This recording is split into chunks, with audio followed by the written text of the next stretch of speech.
নমস্কার, ছুটিতে আবারও সকলকে স্বাগত জানাই। আশা করি তোমরা সকলে ভালো আছো, আর আমরাও খুব ভালো আছি। চলে এসেছি আবার আজকের একটি নতুন পর্ব নিয়ে। তোমরা আগের পর্বে দেখেছো যে আমরা স্কুটিতে কলকাতা থেকে এসেছি এবং আমরা অলরেডি শিলিগুড়ি থেকে বেরিয়ে চারধাম টেম্পল দর্শন করেছি, এবং এই চারধাম টেম্পল দর্শন করে এখন আমরা বেরিয়ে পড়েছি টেমিটি গার্ডেন আর রা বাংলার উদ্দেশ্যে। আমরা রা বাংলাতে নাইট স্টে করব। চলো, আর পুরো রাস্তাটা ঠিক এরকম ভিউ, পুরো মেঘে ভরা। এরকম একটা রাস্তা দিয়ে যেরকম যেতে ভালো লাগে তেমন ভয়ও লাগে। সামনে থেকে কি আসছিল আমরা কিছুই দেখতে পাচ্ছিলাম না, ওই যেটুকু লাইটের ফোকাস ছিল ওই আর কি। চলো তাহলে পুরো ভিডিওটা দেখতে থাকো।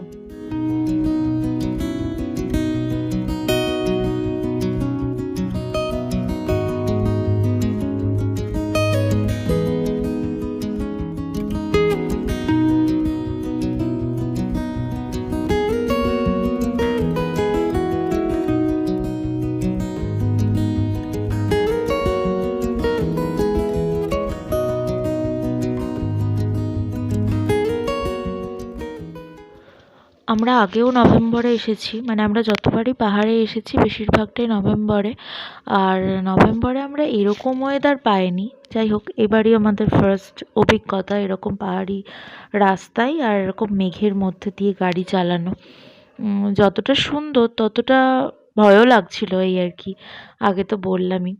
আর এই রাস্তাগুলোর কিছু কিছু জায়গাতে না গুগল ম্যাপ একদমই কাজ করছিল না। তখন ওই রাস্তার লোকাল মানুষজনদেরকে জিজ্ঞাসা করতে করতে আমরা এগিয়ে যাচ্ছিলাম একটু একটু করে। আর ঠিক সেই কারণেই আমরা একটা ভুল রাস্তায় ঢুকে মোটামুটি 11 কিলোমিটার মতন চলে গেছি। চলে যাওয়ার পরে আমরা যখন জিজ্ঞাসা করছি বলছে যে টেমিটি গার্ডেন তো ডিফারেন্ট সাইডে।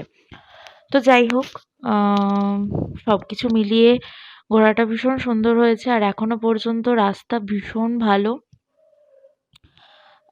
নামচির কাছে যে রাস্তায় মাঝখানে মাঝখানে অল্প একটু আধটু খারাপ, যেগুলোতে ল্যান্ডস্লাইড হয়েছে, আদারওয়াইজ রাস্তা খুব ভালো এই জায়গাগুলোতে।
কিছু বলবে? কুয়াশা, রাস্তা দেখাই যাচ্ছে না। কুয়াশা না, এগুলো মেঘ, পুরো গা হাত ভিজে যাচ্ছে।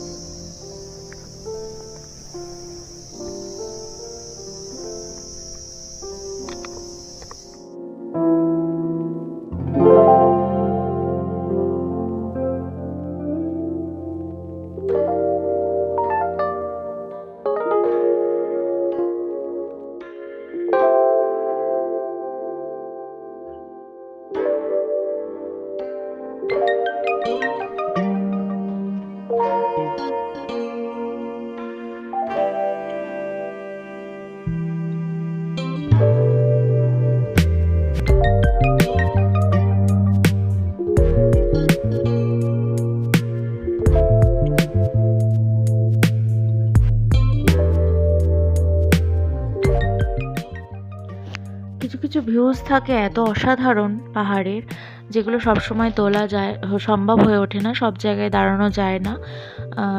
এই জায়গাটা ঠিক সেরকমই একটা জায়গা ছিল, ভীষণ সুন্দর। জানি না ক্যামেরাতে কতটা কি দেখতে লাগছে, কিন্তু সামনে থেকে সত্যির ফিলটা অসাধারণ ছিল। আর রাস্তাটা মানে দারুণ দারুণ ফাটাফাটি রাস্তা ছিল। নামচি থেকে যে রাস্তা পেয়েছি না, পুরো হাই রোডে চালানোর মতন রাস্তা, এত সুন্দর রাস্তা। তো আমরা একটু একটু করে এগিয়ে যাচ্ছি টেমিটি গার্ডেনের দিকে। চলো এনজয় করো ভিউটা।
যেহেতু টি গার্ডেন, সেহেতু পাহাড়ের ঢালেই হবে অবশ্যই। আর দেখো, তোমরা রাস্তাটা দেখলেও, ভালো করে দেখলে বুঝতে পারবে যে আমরা মানে নিচের দিকেই নেমে চলেছি আর কি। আর ভীষণ সুন্দর লাগছিল, যত নিচের দিকে আমরা নামছি তত যেন মানে মন ভরে যাচ্ছিল। এটা যদি সানলাইট থাকতো আরও বেশি সুন্দর লাগতো, কারণ মেঘের জন্য সামনের দিকটা কিছুই দেখা যাচ্ছে না, পুরো ঝাপসা হয়ে রয়েছে। তবুও এর অনুভূতি অন্যরকম।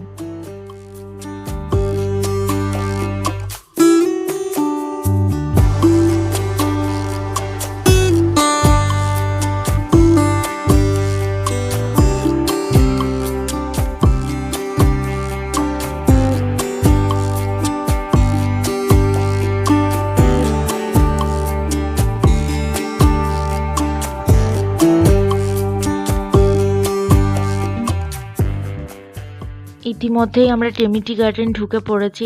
বাঁদিকে দেখতে পাচ্ছ যে গাছগুলো সরু সরু রয়েছে, এগুলো ক্যামেরাতে হয়তো অতটা ফোকাসে ঠিকঠাক বোঝা যাচ্ছে না, মনে হচ্ছে কিছু অন্য কোনো গাছ হতে পারে, কিন্তু অ্যাকচুয়ালি ওই গাছগুলো সব চেরি গাছ এবং চেরি ফুল ফুটেছিল, যেটা এই ক্যামেরাতে অত বোঝা যাচ্ছে না।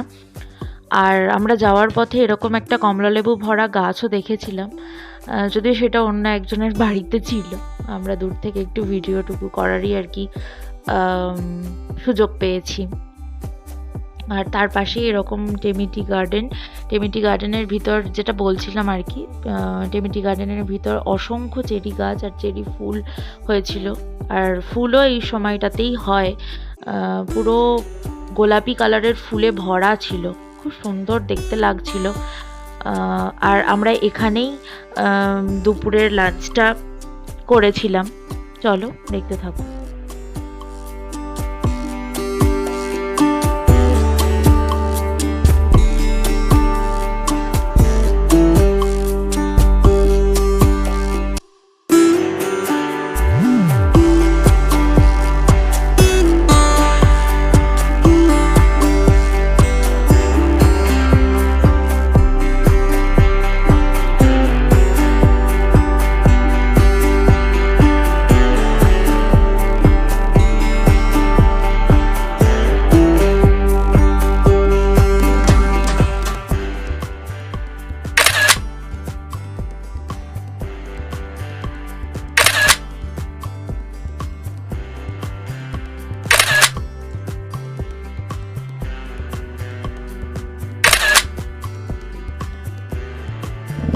যেমন ভাবা তেমন হলো।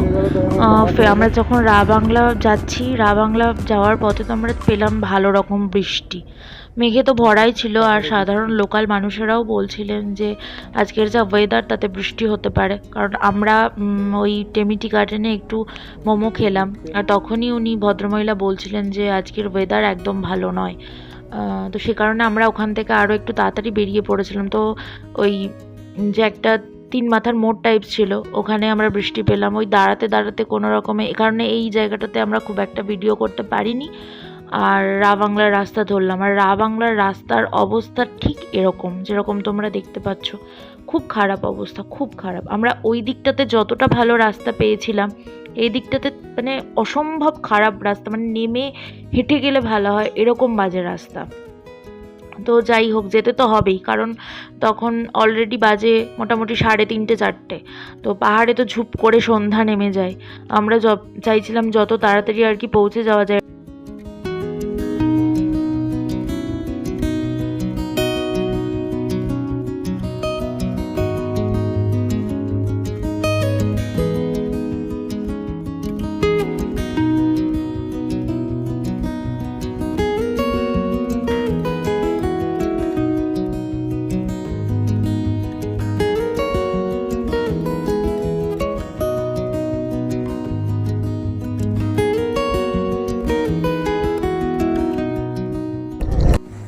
আমরা এখন বাংলাতে চলে এসেছি। এখন বাজে বিকেল 3টে। প্রচণ্ড খারাপ, নামচির পরে রাস্তা প্রচণ্ড খারাপ পেয়েছি, মানে খারাপ মানে খুবই খারাপ, মানে খুব কষ্টদায়ক রাস্তা। আর এখন আমরা হোটেলে চলে এসেছি, লুকবুং। অসাধারণ হোটেল, দেখো হোটেলের ভিউটা দেখাচ্ছি তোমাদের।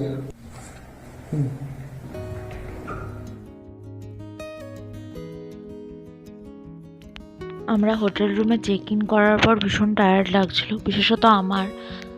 আসলে পিছনে বসে প্রচণ্ড জার্কিং হয়েছিল। এত জায়গায় গেছি, এত কষ্ট হয়নি কখনো। রাস্তা প্রচণ্ড খারাপ ছিল, প্রচণ্ড। শেষের দিকগুলোতে তো আর ভিডিও করাই যায়নি, এতটাই খারাপ ছিল। তবে হোটেলের রুমটা খুব রিফ্রেশ ছিল, আর পরিষ্কার পরিচ্ছন্ন ছিমছাম একটা হোটেল। হোটেলটির নাম লুকবুং। চাইলে তোমরা অনলাইনে বুক করতে পারো, আমি ডেসক্রিপশনে নাম্বারটা দিয়ে দেবো। আর যখন আমরা পৌঁছেছি প্রায় অন্ধকার হয়ে এসেছে। আমরা এখন একটু ফ্রেশ হয়ে নেব।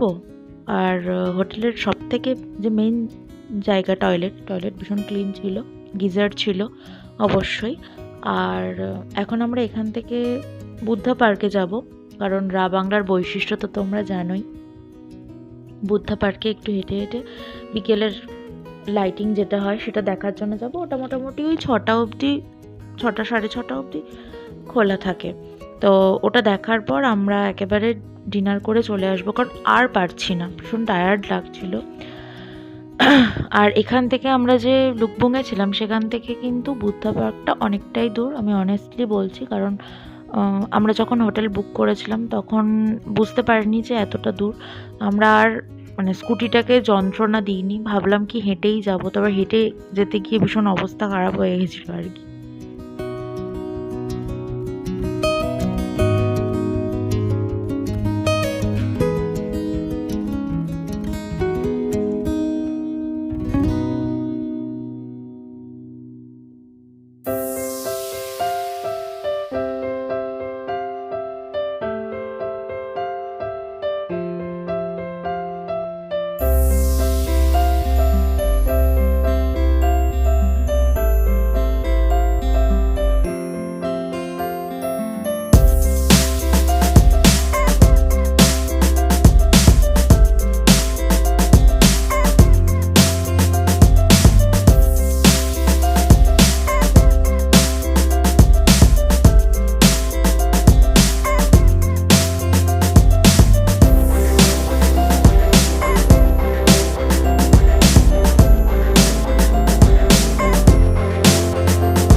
এখানে ঢোকার জন্য টিকিট কাটতে হয়। আমরা টিকিট কেটে এখানে ঢুকেও পড়েছি। আর চারিদিকে এরকম হালকা হালকা ব্যাকগ্রাউন্ডটা দেখা যাচ্ছে, আর তার সাথে মেঘ। আর ঠিক এরকম বুদ্ধের লাইট, নিচে লাইট দেওয়া লাইটগুলো জ্বলে উঠেছে, ভীষণ মায়াবী লাগছিল। এমনিতেও বুদ্ধের মূর্তি দেখলে ভীষণ শান্তি লাগে, ঠিক আরও বেশি যেন মায়াবী লাগছিল। তো বুদ্ধের নিচে একটা আর কি জাতক কাহিনীর বিভিন্ন রকমের এঁকে বর্ণনা করা আছে, একটা গুম্ফা টাইপ। তো সেইটা আমরা দেখব। আর সেটা না খুব মানে ওই 6টার দিকে হয়তো বন্ধ হয়ে যায়। তোমরা যদি চাও তো একটু আগে আগে গিয়ে দেখে নিতে পারো, না হলে ওইটা আর কি দেখা হবে না। আর ভিতরের ড্রয়িংগুলো ভীষণ সুন্দর, মানে দেওয়াল জুড়ে জুড়ে, ছাদ জুড়ে জুড়ে ড্রয়িং করা, অসম্ভব সুন্দর। তো ওখানে তো ভিডিও করতে দেয় না, তোমাদের হয়তো মানে ভিডিও দেখাতে পারছি না। আর ভিতরে এরকম একটা ঝর্ণা ছিল, তাই সে কারণে আমরা আর কি ওইটা আগে দেখে নেব, দেখে নিয়ে চারপাশের লাইটিংটা তোমাদেরকে দেখাবো।